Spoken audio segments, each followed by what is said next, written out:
आनंद मधुकर सराफ sir आज आपल्या सोबत आहेत आणि कॅमेरा तिथे लक्ष देऊ का इकडे? ओके ओके चालेल ना. तुम्ही जो 10,000 किलोमीटरचा प्रवास सायकल प्रवास केला होता त्याची स्टोरी जरा सांगा. पण कीर्ती रूपे उरावे म्हणजे काय, तर तो माणूस गेल्यानंतर सुद्धा त्याच्या अंत्ययात्रेला हजारो लोक जमतात कसे, हा प्रश्न मनामध्ये आला. हिंदू मुस्लिम किंवा अनेक जातीपातींमधले दंगे, त्याचा तो पराकोटीचा तो काळ होता. लोक त्याच्यावर टीका करतात वेगवेगळ्या पद्धतीनं. आवाजाच्या भिंती उभ्या करणं असू द्या, थर्माकोलचा मोठ्या प्रमाणामध्ये, प्लास्टर ऑफ पॅरिसचा होणारा खूप मोठ्या प्रमाणातला वापर असू द्या. आता तुम्हाला सांगतो की हा जो गणेशोत्सव सुरू झाला त्याच्या अगदी गंगोत्रीपासून त्या उत्सवावर टीका ही होतच आलेली आहे. अच्छा. हा उत्सव होऊ नये याच्यासाठी ब्रिटिशांनी आटोकाट प्रयत्न केले. मित्रांनो नमस्कार, कसे आहात? मित्रांनो, आपल्या सगळ्यांना माहीत आहे आता सध्या सणासुदीचे दिवस आहे आणि गणेशोत्सवाची गंगोत्री पुण्याला आपण गणेशोत्सवाची गंगोत्री म्हणतो. पुण्याच्या सामाजिक जीवनामध्ये समरसून ज्यांनी वयाची 51 वर्ष घातलेली आहेत आणि जे हाडामासाचे पत्रकार आहेत. पत्रकार म्हणजे तुम्हाला आत्ता जसे पत्रकार वाटतात आपल्याला तसे पत्रकार नाहीत.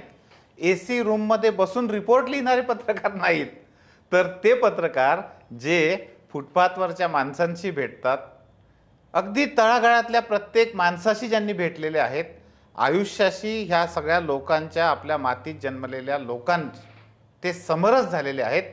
अगदी पंतप्रधानांपर्यंत म्हणजे मजुरापासून पंतप्रधानांपर्यंत ज्यांनी ही पत्रकारिता अनुभवलेली आहे, जगलेली आहे, बेस्ट वे मी असं म्हणेन की जगलेली आहेत, असे आनंद मधुकर सराफ सर आज आपल्या सोबत आहेत.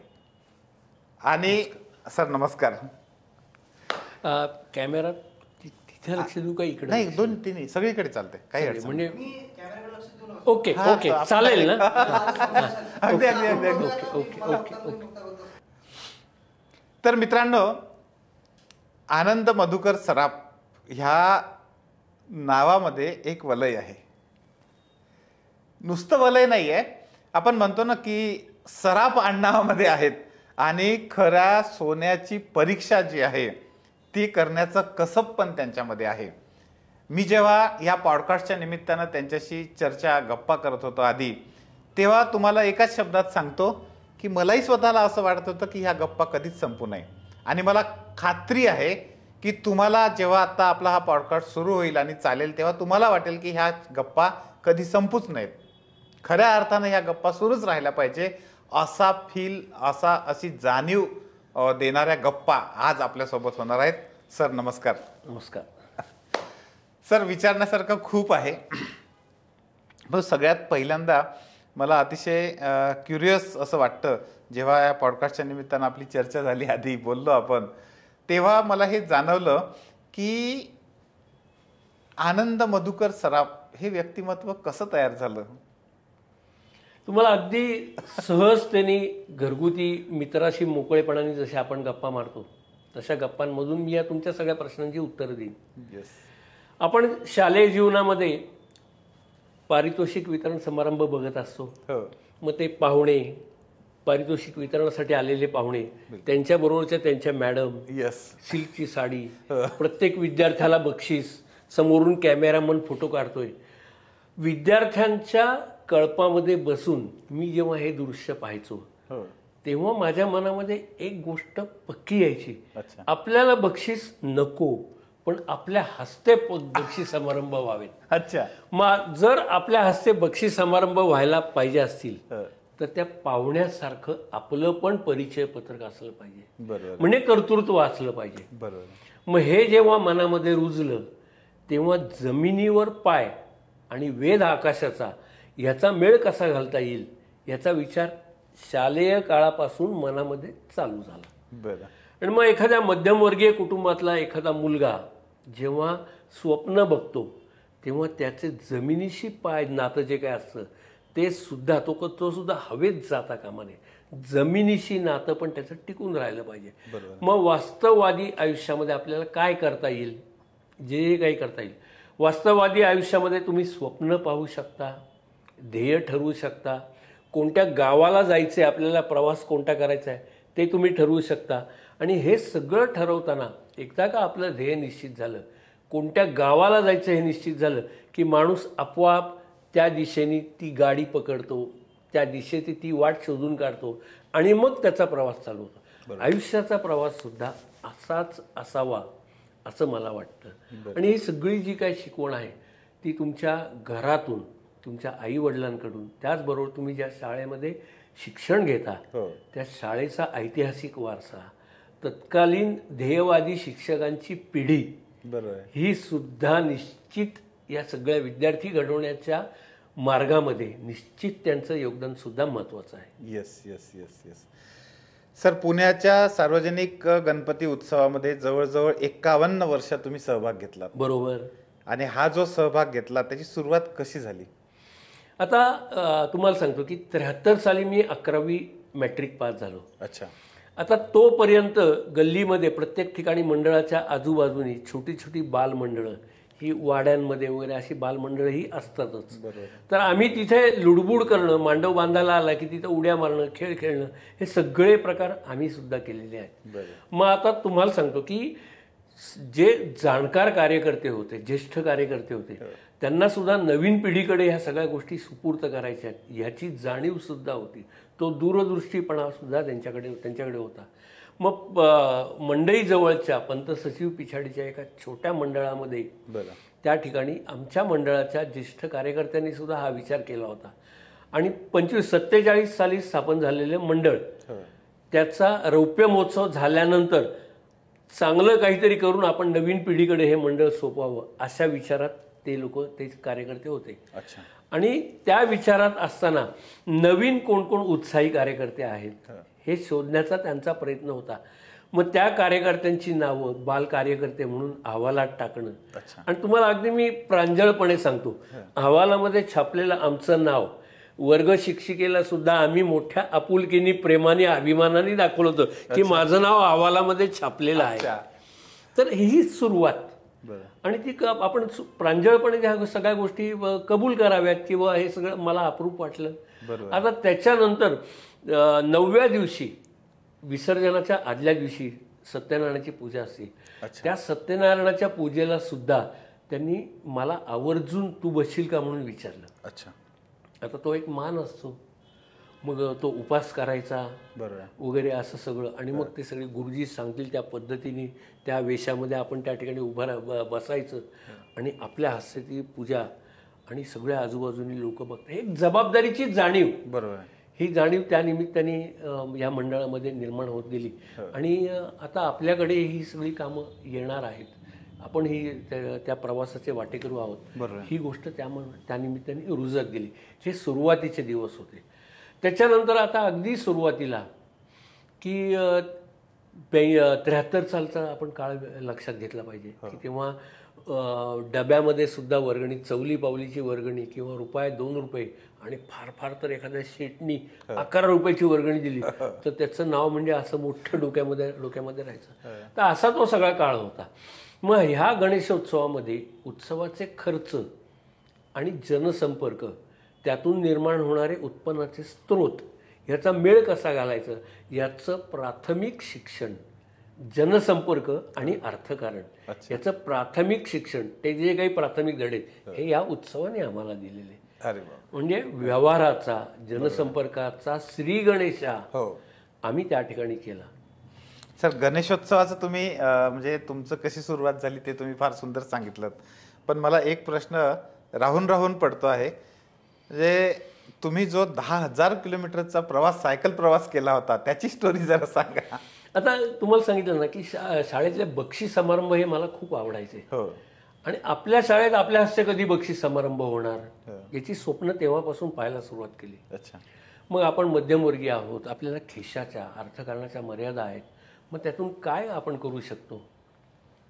मग त्यातून 71च्या युद्धाच्या वेळेस अटलजींचं पुण्यामध्ये झालेलं व्याख्यान, सकाळी 7 वाजता अटलजींची सभा स्पोर्ट्स क्लबच्या मैदानावर झाली होती. 71 साली. 71 साली त्या युद्धाच्या वेळेस.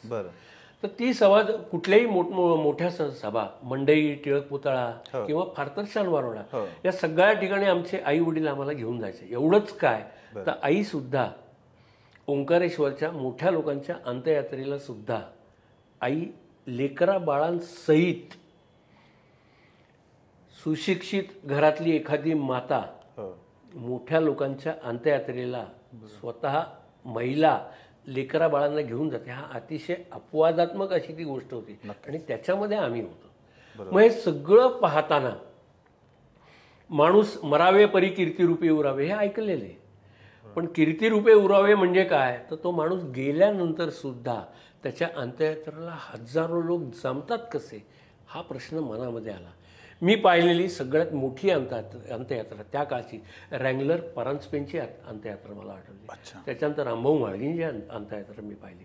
ओंकारेश्वरवर शिवाय काही यात्रा की जनसागर लोटलाय, परंतु काही अंत्ययात्रा माणूस खूप मोठा होता पण 4 माणसं सुद्धा नाहीत असे सुद्धा मी पाहिले. मग लोकसंग्रह समृद्ध करायचा असेल तर कशा प्रकारे आपलं वागणं, आपलं कार्य असलं पाहिजे याचे अप्रत्यक्षरित्या धडे हे आम्हाला अशा छोट्या मोठ्या गोष्टीतून, आईवडिलांच्या वागणुकीतून, शिक्षकांच्या वर्तनातून, त्यांच्या शिकवणीतून आणि बिनभिंतीच्या शाळेतून, बरोबर, ही सगळ्यात महत्त्वाची की शब्द पुस्तकात असतात पण शब्दार्थ समजून घेण्यासाठी आयुष्य अपुरं असतं, ते बाहेरच्या विश्वात असतात. तर हे सगळं करताना आपल्या मनामध्ये विचार रुजला. अटलजींची सभा ऐकल्यानंतर त्यांनी जे भारतमातेचं वर्णन केलेलं होतं ते वर्णन मनामध्ये इतकं रुजलं की अटलजींच्या संकल्पनेतली भारतमाता, आपण तिचं दर्शन हे घाम गाळून घ्यायचं. बरं. मग एकदा पुणे श्रीनगर पुणे असं, तेव्हा ती त्या काळातली साधी सायकल, गिअरच्या सायकली वगैरे अजिबात नव्हत्या. पुणे ते श्रीनगर, पुणे ते श्रीनगर असा एकदा टप्पा, पुणे श्रीनगर पुणे असे एक 82 साली त्या सहल केली, मोहीम केली म्हणू आपण, मोहीम केली. आणि त्याच्यानंतर दुसरी जी मोहीम केली ती पुणे कन्याकुमारी असे पुणे अशी केली. म्हणजे जी भारतमाता, अटलजींच्या मनातली भारतमाता, तिचं दर्शन घाम गाळून घेणं, आपण त्याची अनुभूती घेणं, अनुभव सुद्धा म्हणत नाही मी, अनुभूती घेणं, लँड आणि मदरलँड याच्यामधला, जमीन आणि मातृभूमी याच्यातला फरक आपण जेव्हा आत्मीयतेने घेतो तेव्हा खूप गोष्टी आपल्या मनामध्ये निश्चितपणे रुजतात. त्यातल्या काही गोष्टी आम्हाला सांगा सर. आता त्याच्यातल्या खूप काही सांगण्यासारखं आहे की प्रत्येक प्रांताची हद्द ओलांडल्यानंतर त्या प्रांताची रचना कशी झाली, त्या प्रांताची निर्मिती कशी झाली, तिथलं लोकमानस, तिथलं नृत्य, नाट्य, गीतं ही कशी तयार होती, ते संस्कृती असते त्या त्या प्रदेशाची. मग आता तुम्हाला सांगतो की महाराष्ट्राच्या हद्दीतून आम्ही जेव्हा मध्य प्रदेशमध्ये गेलो, म्हणजे मुंबई आग्रा रस्ता, या रस्त्याने आम्ही जेव्हा जात होतो तेव्हा या सरहद्दीवर, महाराष्ट्र आणि मध्य प्रदेशच्या प्रांताच्या सरहद्दीवर सातपुडा पर्वताच्या रांगा आहेत.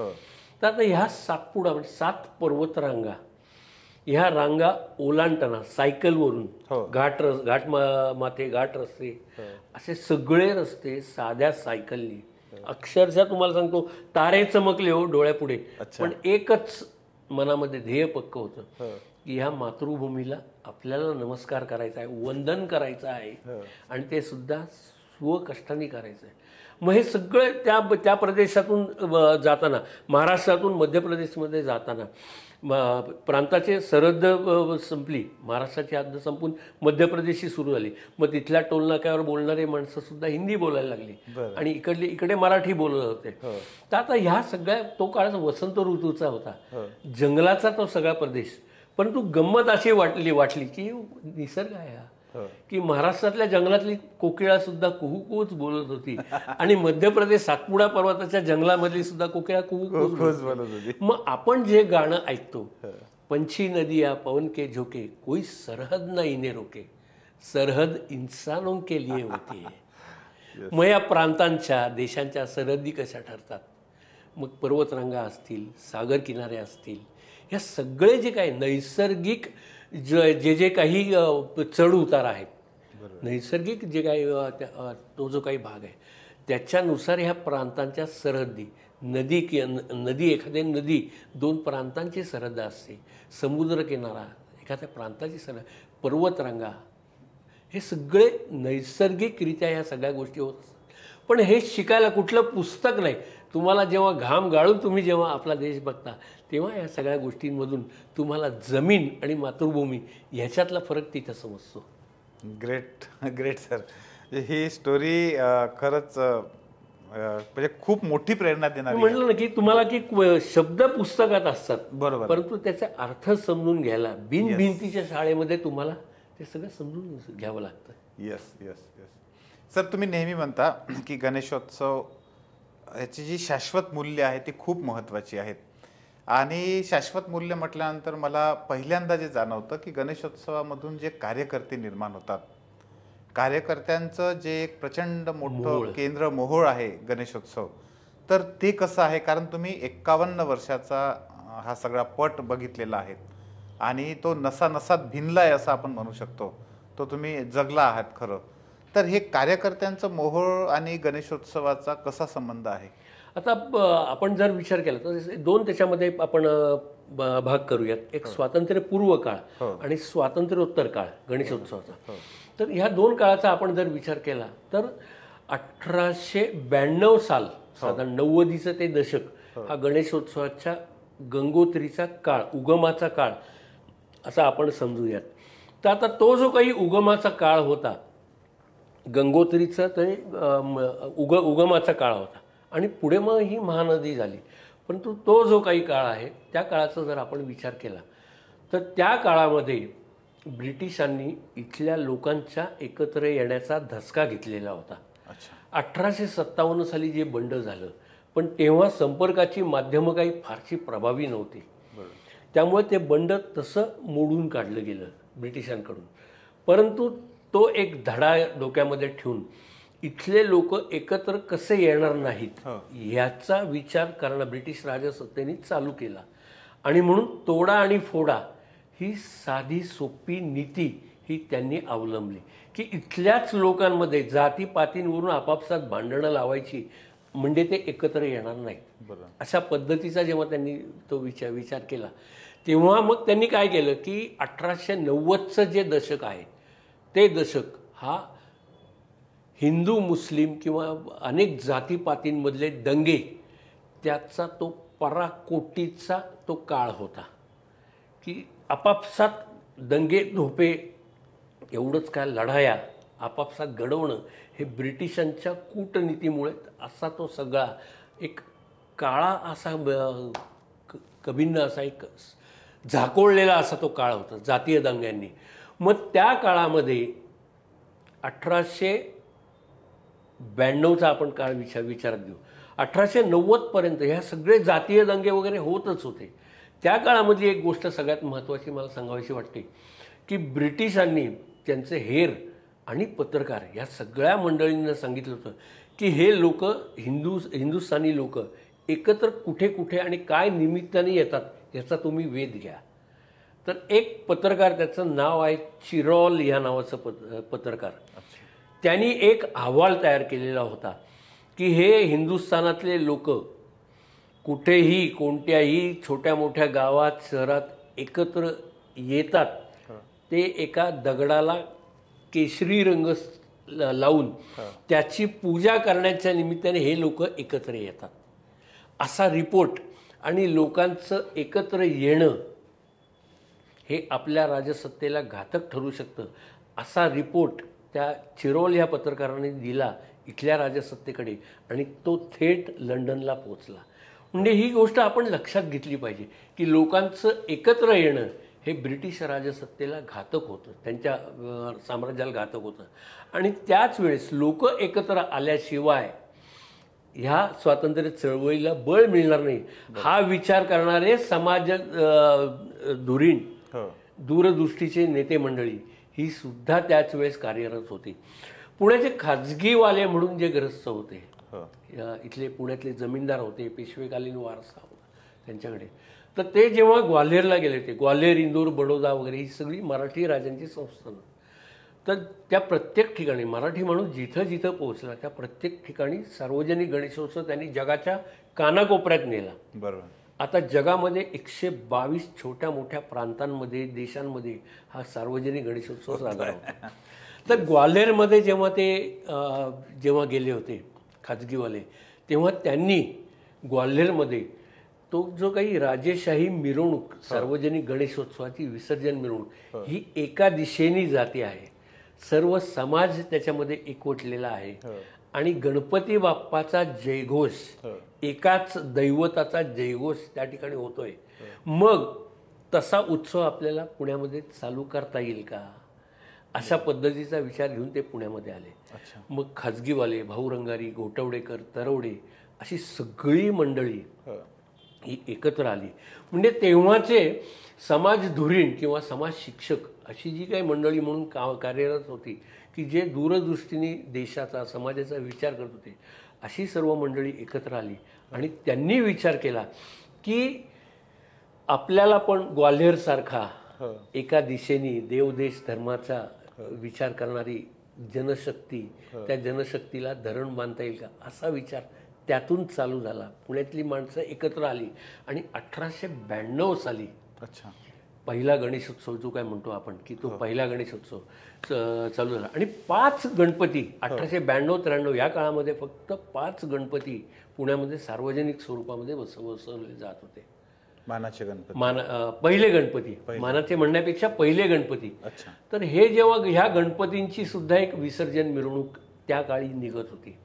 आता ग्वाल्हेरप्रमाणेच पुण्यातल्याही गणपतींची विसर्जन मिरवणूक ही एका रस्त्याने, एका दिशेने आणि गणपती बाप्पाचा आणि भारत मातेचा जयघोष करत चाललेली जेव्हा लोकमान्यांनी पाहिली. आणि सगळ्यात महत्त्वाची गोष्ट म्हणजे हा सार्वजनिक गणेशोत्सव सुरू होण्याच्या अगोदरपासून पुण्यामध्ये ज्या सार्वजनिक तालमी आहेत त्या तालमींना सुद्धा एक इतिहास आहे. म्हणजे बलदंड शरीर आणि सुदृढ मन असं जिथे कष्ट करतंय, घाम गाळते, मेहनत घेत आहेत, परिश्रम करतायत, असं सर्व त्या तालमीत होत होतं. त्यामुळे तालमींमध्ये 2 दैवतांची पूजा ही हमखास होत होती. एक म्हणजे हनुमानाची आणि दुसरी श्री गणेशाची. त्यामुळे गणेशोत्सवाचा इतिहासाची पानं उलटताना ह्या तालमींच्या गणेशोत्सवाचा सुद्धा आपल्याला अभ्यास निश्चितपणे करावा अपरिहार्य ठरतो. बरोबर आहे सर. नंतर आत्ता स्वातंत्र्योत्सव जर आपण बघितलं तर कार्यकर्त्यांचं मोहोळ जे तुम्ही म्हटलात की हे या पद्धतीनं हळूहळू ते वाढत गेलं.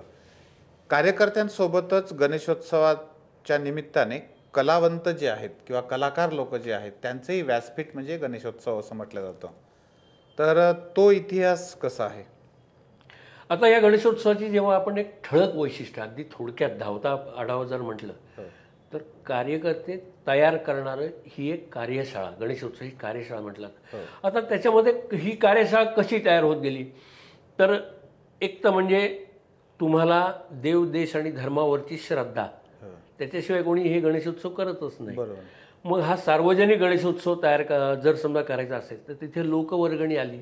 मग त्या लोकवर्गणीचा हिशोब आणि जाब त्याचा जो काही आहे तो सुद्धा देण्याची बांधिलकी आली. आता वर्गणी गोळा करायची म्हटल्यानंतर जनसंपर्क आला. जनसंपर्क आणायचा म्हटल्यानंतर तुम्हाला कार्यकर्त्यांना संस्थेचं आणि स्वतःचं लौकिक वाढवणं आलं. मग लौकिक वाढवायचं असेल तर तुम्हाला समाजकार्य करणं आलं, सांस्कृतिक कार्यक्रम करणं आलं, देवाधर्माची उपासना करणं आलं.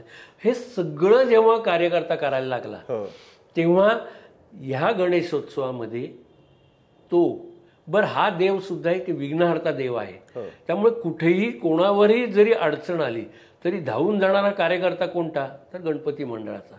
अशी जी काही कार्यकर्त्याची प्रतिमा तयार झाली त्याच्यातून अनेक कार्यकर्ते घडत गेले की ज्यांचा जनसंपर्क वाढता आहे, ज्यांना जबाबदारीची जाणीव आहे आणि भविष्याची चिंता आहे, असे कार्यकर्ते आपसुकपणे आपोआप ह्या कार्यशाळेमध्ये घडत गेले.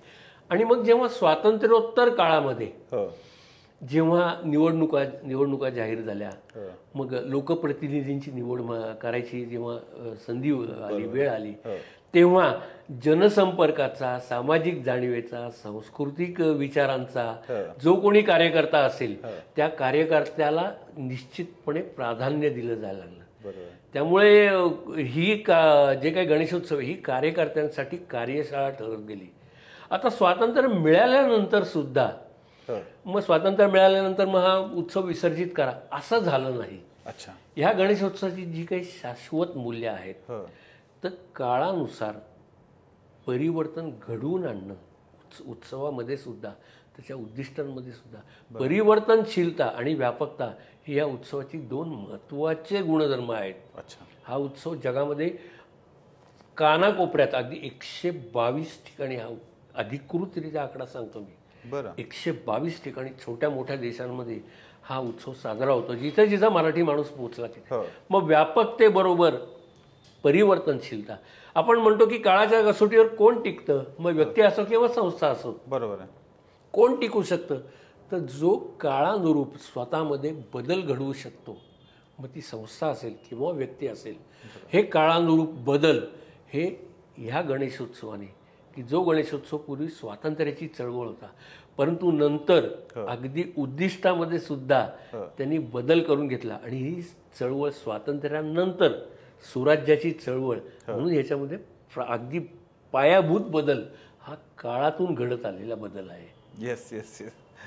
आणि याच्यामधून कलाकारांना सुद्धा एक प्रकारे बळ मिळत गेलं, कलेला प्रतिष्ठा जी म्हणतो निश्चित आपण, निश्चित ती पण निश्चित. त्याच्यातून आता ते सुद्धा कसं बळ मिळत गेलं, तर हे कार्यकर्ते तर घडत गेलेच, हो. की कुठल्याही अडीअडचणीच्या वेळी धावून जाणारा कार्यकर्ता. म्हणजे मी जे लहानपणापासून ज्या ज्या काही गोष्टी बघतोय त्याच्यामध्ये अनेक देशावर, समाजावर, राष्ट्रावर किंवा प्रांतावर जे जी काही संकट आली त्या प्रत्येक संकटाच्या वेळेस धावून जाणारा अनुभवी कार्यकर्ता म्हणजे गणपतीचा.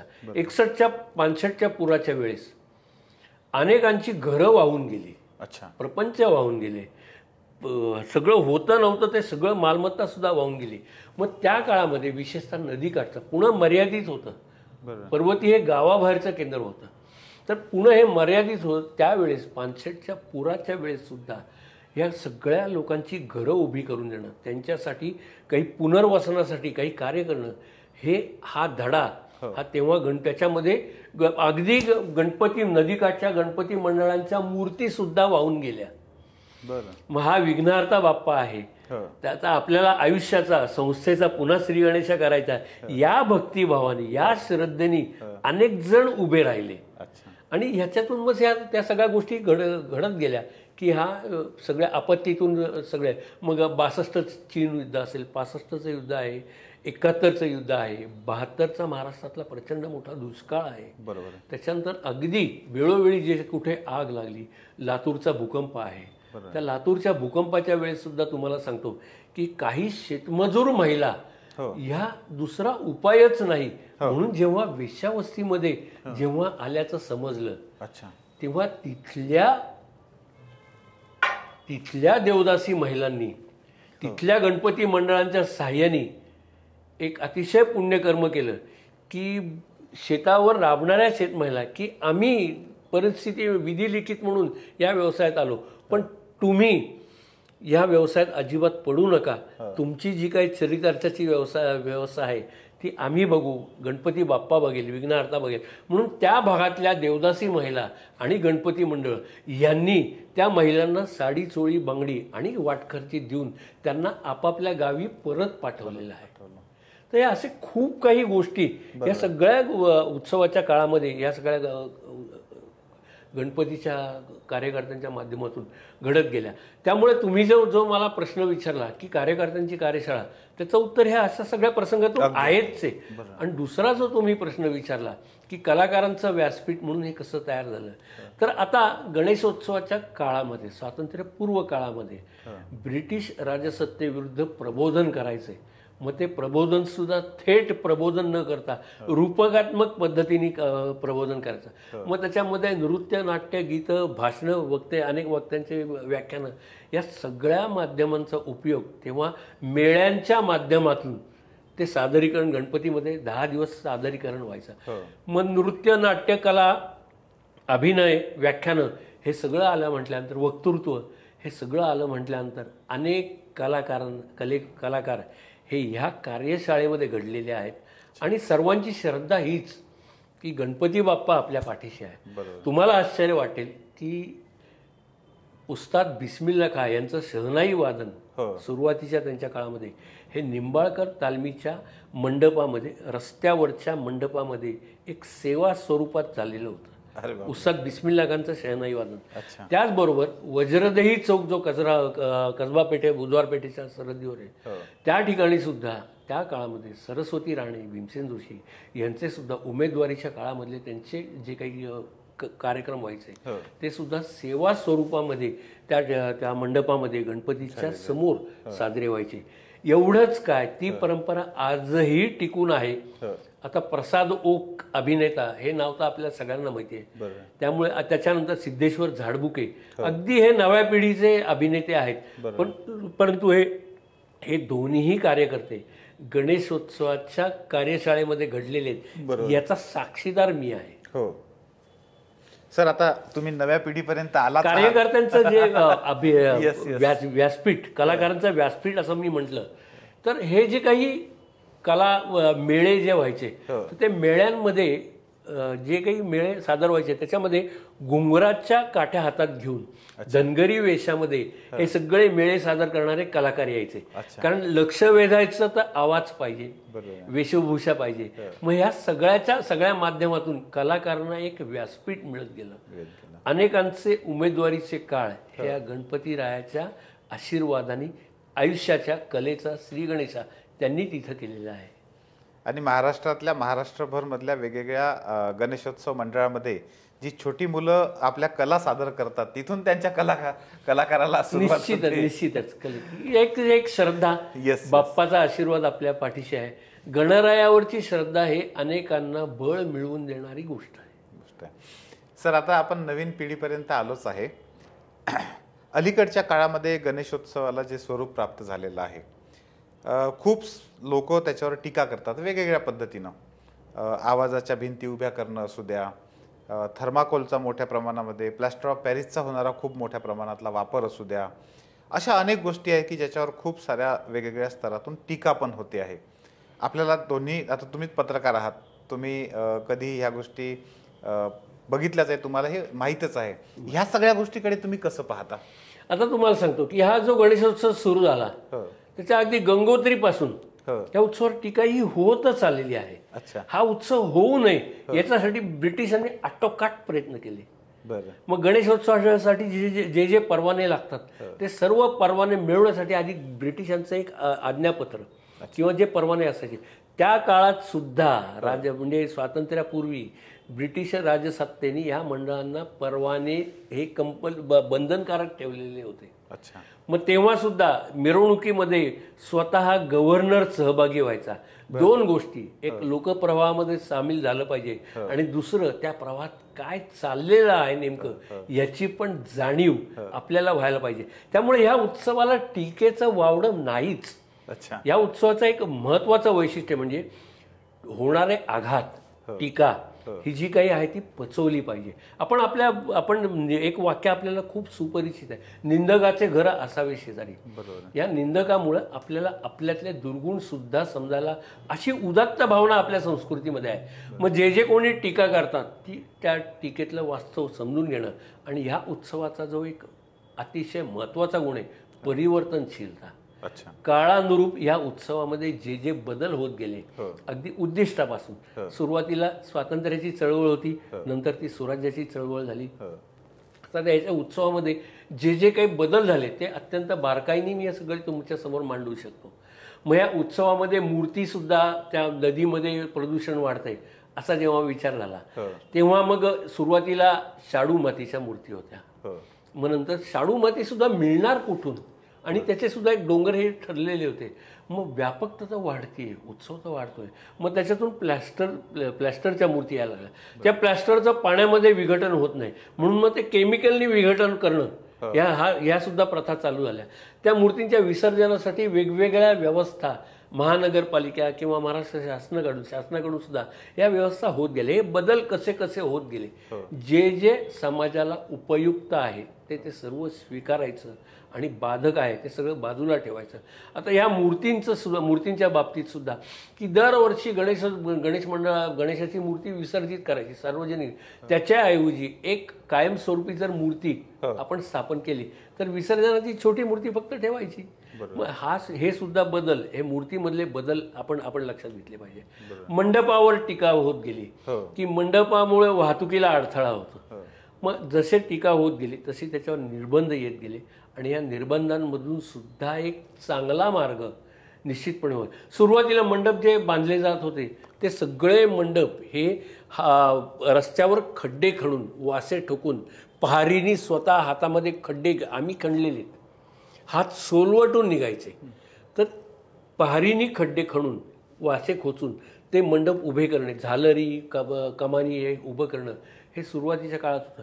मग वाहतुकीला अडथळा निर्माण होतो म्हटल्यानंतर, किंवा रस्ते खणले जातात ते बुजवले जात नाहीत, हे जेव्हा मान, तेव्हा खड्डे विरहित मंडप, अच्छा, ही प्रथा चालू झाली की खड्डे विरहित. मग त्याच्यामध्ये काय झालं की खड्डे खणण्यापेक्षा फॅब्रिकेशन स्ट्रक्चर, अच्छा, हे त्याच्यामध्ये जास्तीत जास्त त्याचा वापर व्हायला लागला आणि अगदी मोजकं म्हणजे 25% फक्त खड्ड्यांचं प्रमाण आलं की हे फॅब्रिकेशनचे स्ट्रक्चर, एक रचना ही त्याच्यामध्ये एक अवलंबली गेली. नंतर मग त्याच्यातून सुद्धा असा एक मार्ग गेला की वाहतुकीच्या अडथळे, तर ह्याच्यामध्ये शहरामध्ये मध्यवर्ती भागामध्ये वाहतूक तर भरपूर असते, मग या वाहतुकीला सुद्धा बाधा येणार नाही अशा पद्धतीने काय करता येईल. कारण कार्यकर्ते सुद्धा त्याच भागात राहणारे, कार्यकर्ते काय कोणी आयात केलेले नाही, बरोबर, तेव्हा त्यांना सुद्धा त्यांची घरं त्याच भागातली, मग ह्या अडचणींना तोंड सुद्धा तेच देत होते. मग ह्या वाहतुकीला आपल्याला पर्याय काय करता येईल, म्हणून आत्ताच्या परिस्थितीमध्ये कमानी मंडप म्हणजे 2 बाजूनी कमानीसारखे स्ट्रक्चर उभं करून वरच्या बाजूला मंडप उभं करणं, म्हणजे गणपतीचा देखावा किंवा गणेश मूर्ती स्थापन ही वरच्या बाजूला कमानीचे मंडप, असे आता पुण्यामध्ये किमान 40 ठिकाणी असे कमानीचे मंडप हे उभे केले जातात. आता मंडपामध्ये हे बदल झाले, त्याच्यानंतर मूर्तीमध्ये बदल झाले. मग आता अजून सजावटीमध्ये बदल कसे झाले, तर सुरुवातीची जी काही तुम्हाला म्हटलं की सजावट जी काही प्रकार जे काही केले जाते, सुरुवातीला गणपतीची आरती किंवा जे काही संस्थानिकांचे राजे रजवाडे त्यांच्या दरबारामध्ये साजरे होणारे उत्सव, पण तेव्हा ते सुरुवातीला जी काही सजावट वगैरे असायची तर तेव्हाचे व्याख्यानं वगैरे अशा पद्धतीचे, सजावट काय तेव्हा फारशी नव्हती. गणपतीची 10 दिवस आरती, धार्मिक कार्यानिमित्त लोकांनी एकत्र येणं आणि हे मेळे कला वगैरे याच्यातून प्रबोधन लोकांपर्यंत जाणं, हा सगळा प्रकार होता. पण जसा स्वातंत्र्योत्तर काळाचा आपण विचार केला तर सजावटीमध्ये बदल काय झाले, तर स्वातंत्र्याच्या पूर्व काळामध्ये जे काही संस्थानिकांच्या, अगदी अलीकडच्या काळामध्ये सुद्धा आबासाहेब मुजुमदारांचा जो गणेशोत्सव आहे त्यांचा वाडा पण तसाच टिकून आहे, पारंपरिक पद्धतीने तिथे अजूनही गणेशोत्सव साजरा होतो.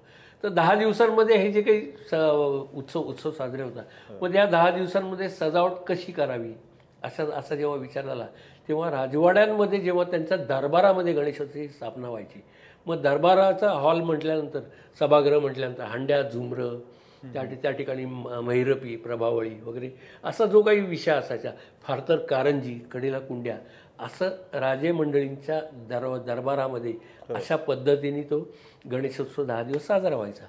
मग आता कालांतराने त्याच्यामध्ये बदल काय काय होत गेले, हे बदल अतिशय बारकाईने मी टिपून ठेवलेले. अच्छा, मग हे जे काही बदल झाले ते बदल अशा पद्धतीचे झाले की नुसत्याच गणरायाची आपण स्थापना करतो, त्याच्या अवतीभोवती इतर देवांच्या मूर्तीसुद्धा आपण जर समजा स्थापन केल्या तर एक त्याच्यामध्ये, कारण हा परिवर्तनशील उत्सव आहे, सातत्याने बदल घडवणं, नवनवीन आयाम त्याच्यामध्ये आणणं, नवनवीन प्रवाह, हे या उत्सवाचं वैशिष्ट्य आहे. जनमानसाची नेमकी नाडी या उत्सवाने जाणलेली आहे. मग हे देवांचे पुतळे, देवांच्या मूर्ती, गणरायाच्या मूर्तीबरोबर देवांच्या सुद्धा इतर मूर्ती, मग लक्ष्मी असेल, शंकर पार्वती असतील, हनुमानाची मूर्ती असेल, हे सगळ्या मूर्तीसुद्धा गणरायाच्या मूर्तीच्या अवतीभोवती त्या मूर्तींची प्रतिष्ठापना करणं आणि त्यांची पूजा करणं, ही प्रथा चालू झाली. सर हा जो एक बदल तुम्ही मगाशी सांगत होतात की आवाज जे आहे त्याच्यासाठी तुम्ही खूप चांगली एक सिस्टीम सांगितली होती. आवाजाच्या ज्या भिंती उभ्या होतात आजकाल बरोबर आणि त्याचे जे अनिष्ट परिणाम होत आहेत बरोबर त्याच्यासाठी तुम्ही खूप सुंदर एक उपाय सांगितला आहे. आता हे सजावटीचा फक्त थोडक्यात आपण जो काही बदल झाले त्याचा आढावा घेऊयात की हे सजावटीमधले बदल की गणपती बरोबर इतर देवतांची सुद्धा मूर्ती त्याच्यामध्ये यायला लागल्या. मग आता ह्या नुसत्या मूर्ती मांडून उपयोग काय? मग पौराणिक प्रसंग, अच्छा, ते पौराणिक भीमबाकासूर युद्ध वगैरे अशा पद्धतीचा किंवा शंकराची निष्ठा तर पिंडीला मिठी मारतोय वगैरे अशा पद्धतीचे किंवा रामायण महाभारतातले प्रसंग हे त्या ठिकाणी सजावट स्वरूपात मांडले गेलं, मूर्तींच्या स्वरूपात त्या ठिकाणी मांडले झालं. मग कालांतराने असं झालं की नुसत्याच मूर्ती मांडून उपयोग काय? त्याच्या माहितीचा एक फलक मंडपाच्या बाहेर लिहिला गेला. मग नुसत्याच पौराणिक कथा किती वर्ष आपण पुराणातले कथा सांगत बसायचं. मग त्याच्यामध्ये ऐतिहासिक स्फूर्तीदायक मग शिवकालीन विशेषतः जे जे काही प्रेरणादायी प्रसंग, मग अफजल खानाचा वध असेल किंवा शिवराज्याभिषेकाची शपथ असेल, शिवराज्याभिषेकाचा प्रसंग असेल, शिव ह्याचा राज्याचा म्हणजे ते काही रायरेश्वराच्या देवळामधला जो प्रसंग असेल, असे ऐतिहासिक प्रेरणादायी प्रसंग म्हणजे त्याच्यातून असुरी शक्तीचा नाश आणि दैवी शक्तीचा विजय हाच संदेश कायम काळ बदलला तरी निश्चितपणे लोकांच्या समोर आला. आणि या सजावटीमध्ये सुद्धा बदल होत गेले की नुसती स्थिर सजावट नको, त्याच्यात हालचाल पाहिजे. मग हालचाल म्हटल्यानंतर ती यांत्रिक पद्धतीची हालचाल होते. त्या हालचालीमध्ये सुद्धा अगदी मोठमोठ्या खूप चांगले चांगले बदल म्हणजे जसे नुसते हातपाय हलवणाऱ्या मूर्ती त्याच्याबरोबर सुद्धा डोळे, हावभाव, चेहरा बदलणाऱ्या सुद्धा मूर्ती हे त्याच्यामध्ये येत गेल्या. मग हे देखावे बोलके करण्याची प्रथा सुरू झाली. मग हे देखावे बोलके करण्याच्या बरोबर त्यांना काही हालचाली, गतिमान हालचाली देता येईल का म्हणून इंदूरचे कलाकार सुद्धा पुण्यामध्ये आले. मग या हालचाली झाल्या. मग ह्याच्यामध्ये सुद्धा एक साचेबद्धपणा येतोय. मग या साचेबद्धपणातून सुद्धा अगदी कॅसेट त्याच्यावरचे देखावे ह्याच्यातून सुद्धा काही बदल येतात. म्हणून आता सध्या सजीव देखावे की ते जे काही प्रसंग आहेत ते प्रसंग गणपतीच्या मंडपात त्याच्या सजावटीच्या व्यासपीठावर स्वतः सादर करणं, अगदी शिवराज्याभिषेकासारखा देखावा सुद्धा पुण्यात 100 कलाकार हे त्या गणपतीच्या व्यासपीठावर साजरा करत असतात. सजीव देखावे ही प्रथा सुद्धा सध्या हे सातत्याने झालेले बदल आहेत. त्यामुळे ह्या बदलांचा आढावा निश्चितपणे आपण घेतला पाहिजे आणि परिवर्तनशीलता ही आपल्या मनामध्ये या उत्सवाबाबत कायम रुजली पाहिजे. अगदी अगदी अगदी. आणि सर आवाजाचं जे तुम्ही सांगत होतात की आवाजाच्या भिंतीच्या निमित्तानं जी टीका होते बरोबर जास्त करून नाही. आता ह्या उत्सवाचा आपण जेव्हा विचार करतो तेव्हा आपल्या परिसरामध्ये सर्वांपर्यंत सांस्कृतिक कार्यक्रम किंवा रोजची आरती आणि उरलेल्या वेळांमध्ये कार्यकर्त्यांनी त्या भागामध्ये मनोरंजनात्मक गाणी लावणं ही प्रथा चालू झाली. आता ही प्रथा चालू झाली त्याच्याबरोबर आपण बदलत्या तंत्रज्ञानाचा सुद्धा आपण निश्चितपणे विचार केला पाहिजे की या बदलत्या तंत्रज्ञानाचं सुद्धा प्रतिबिंब हे या उत्सवामध्ये प्रकट होतं.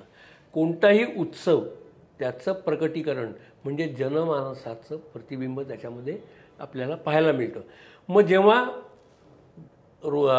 ध्वनिवर्धक जेव्हा या सगळ्या उत्सवामध्ये समाविष्ट झाले तेव्हा 10 दिवसांचे कार्यक्रम, आरती, पाहुण्यांचं स्वागत, रोजचे दैनंदिन कार्यक्रम हे सर्व लोकांपर्यंत पोहोचण्यासाठी ध्वनी यंत्रणेचा वापर केला. आणि जसं जनमानस बदलतं असतं त्यानुसार त्या वस्तीमध्ये या आवाजाची तीव्रता ही कमी अधिक होत गेली. त्याचं कुठेही चुकीचं समर्थन हे अजिबात नाही. जनमानसाला त्रास होईल अशा कुठल्याही गोष्टीचं या उत्सवामधल्या कार्यकर्त्याचं आमचं समर्थन नाही.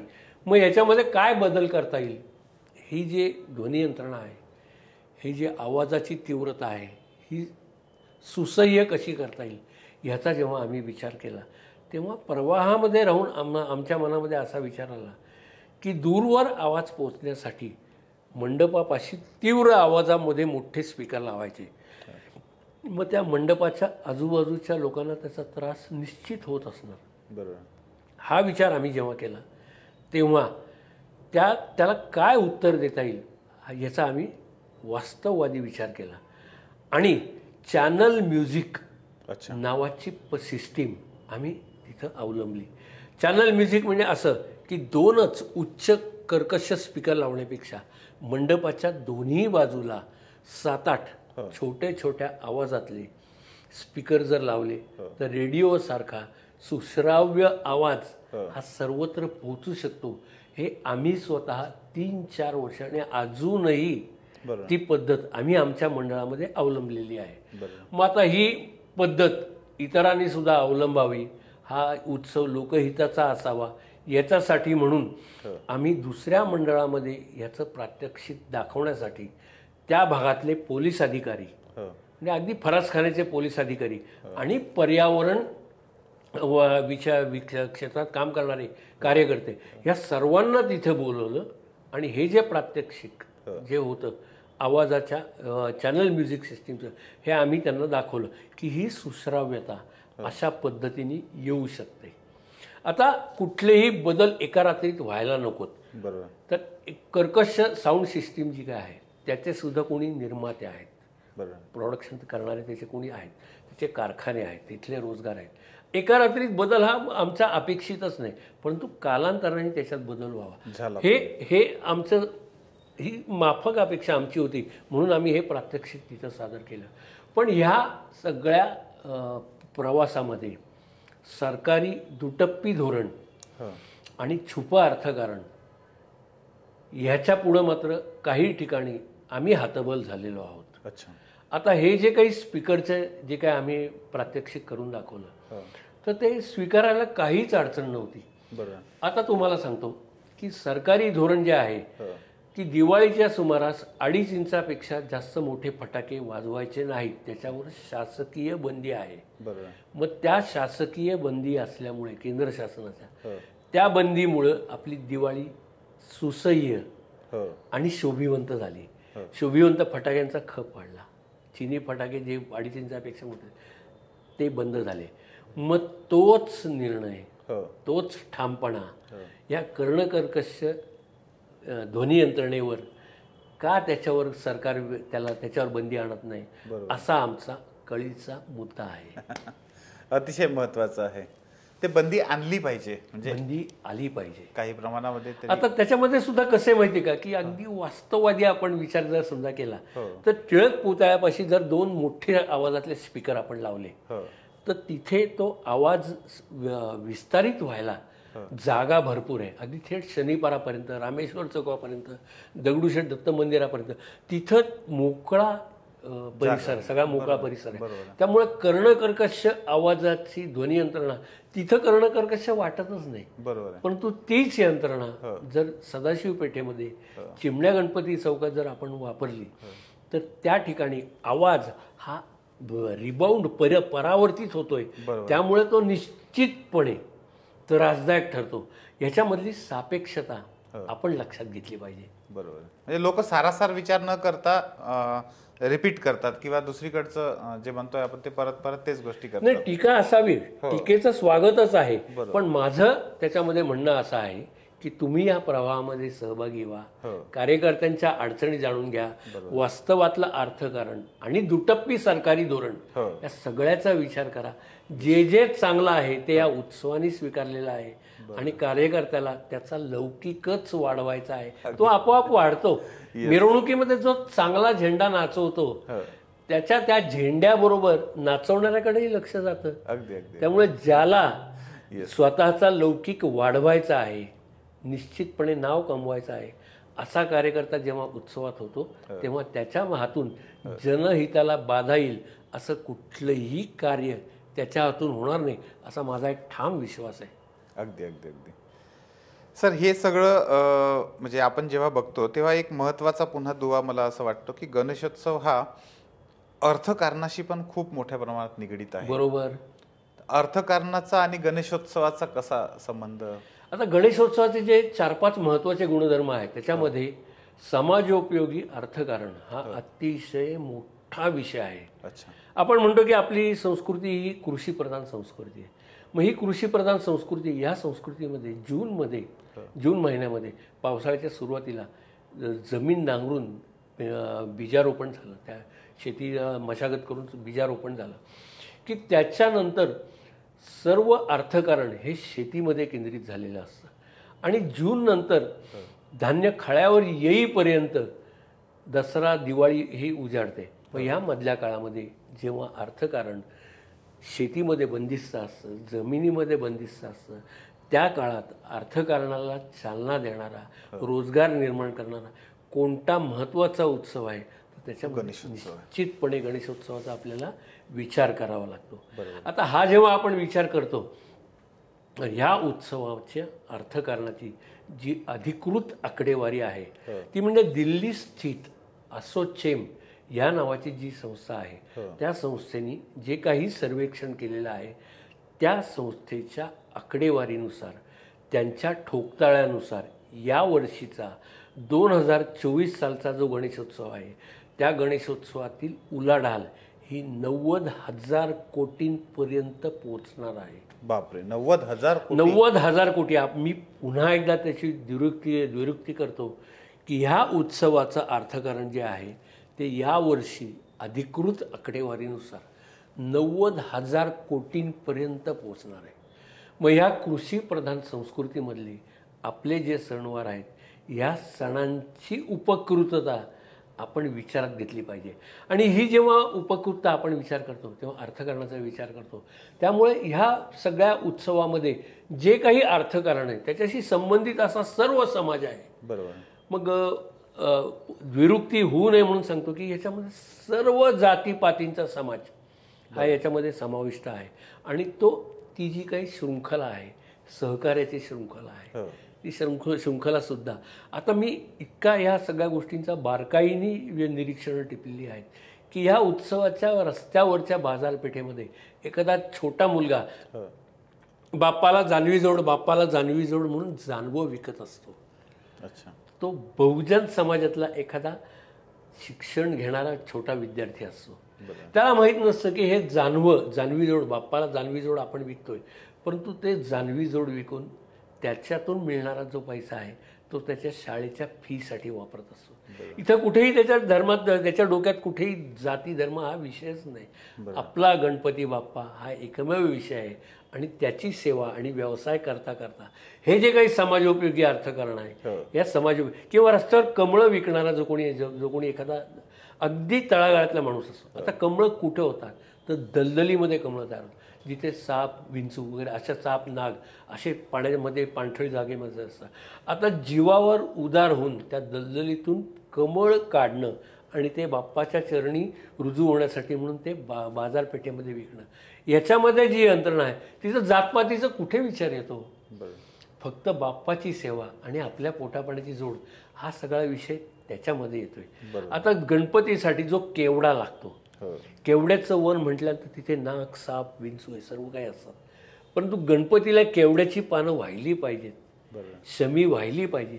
हे जे काही सगळ्या जे काही आपल्या श्रद्धा आहेत त्या श्रद्धा ह्या पर्यावरणाशी, पोटापाण्याशी, समाजोपयोगी अर्थकारणाशी कशा निगडीत आहेत ह्याचा आपण बारकाईने जर समजा विचार केला तर आपली ह्या उत्सवावरची टीका करण्याची जी धार आहे ती निश्चितपणे बोथट होईल अशी माझी खात्री आहे. या बाजू पण आपण बघितल्या पाहिजे, समजून घेतल्या पाहिजे, खूप महत्त्वाचं आहे.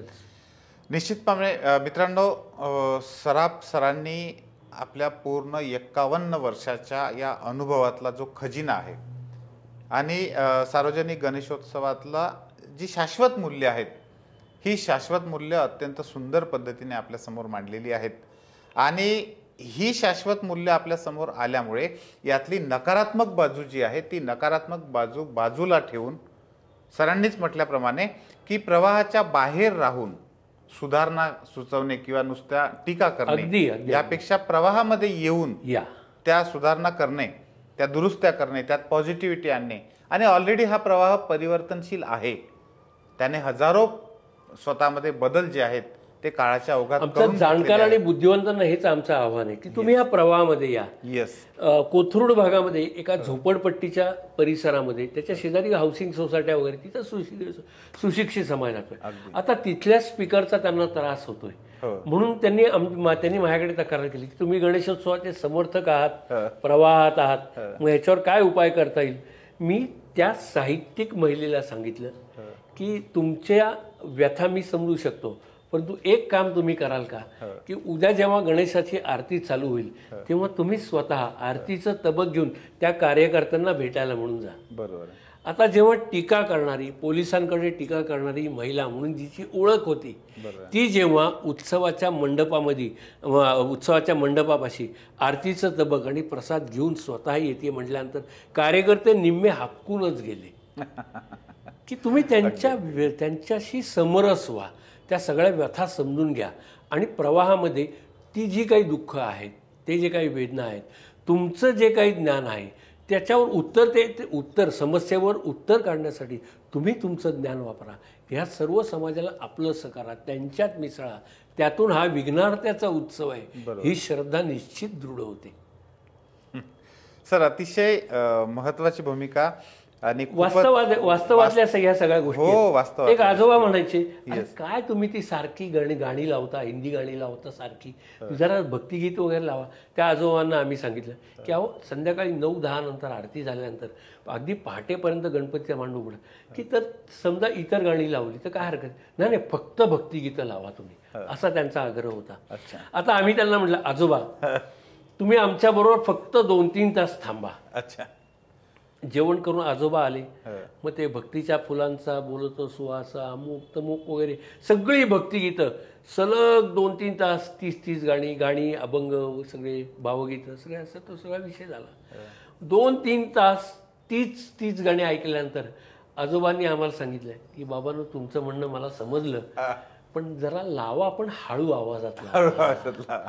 आता ह्या दोन्ही गोष्टीचा ताळमेळ आपण घातलाच पाहिजे निश्चितपणे.